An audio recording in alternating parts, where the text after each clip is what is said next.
Hi friends, ఎలా ఉన్నారు? బాగున్నారా? శ్రీమాత్రే నమః. అమ్మ దయ ఉంటే అన్నీ ఉన్నట్లే అండి. చూడండి ఎంత బాగుందో అమ్మవారు. ఇది ఎక్కడ అనుకుంటున్నారా? మన ఇంద్రనగర్లోనండి, బెల్లంపల్లి దగ్గర. అసలు ఇంత మంచి జాతర ఉంటుందని అసలు అనుకోలేదు నేను. మొన్న శుక్రవారం రోజు 3 తారీఖు రోజు జరిగిందండి.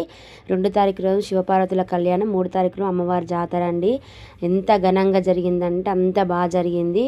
కోరుకున్న కోరికలు నెరవేరితే ఇక్కడ బోనం వండి పెడతారని మొక్కుకుంటారంట. చాలామంది బోనాలు వండి పెట్టారు. అంతేకాకుండా ఇంటి దగ్గర నుంచి వండుకొని పోయి కూడా పెట్టారు. నేను కూడా పరమాన్నం వండుకొని పెట్టానండి. కోరికలు నెరవేరిన తర్వాత బోనం అప్పగించి మళ్ళీ మేకలను కూడా కోయడం జరిగింది. కాలభైరవం దగ్గర కూడా బోనం పెట్టడం జరిగింది. సాయంత్రం శోభయాత్ర కూడా జరిగిందండి. ప్రొద్దున నుంచి పెట్టిన ప్రసాదం సాయంత్రం అంట పిల్లలు కాని వాళ్ళకి ఇస్తారంట. హెల్త్ బాగాలేని వాళ్ళకి కూడా ఇస్తారంట. అది తింటే హెల్త్ మంచిగా ఉంటుందంట. పిల్లలు కూడా అవుతారంట. చాలామందికి అట్లా అయింది. Okay friends, thank you, bye.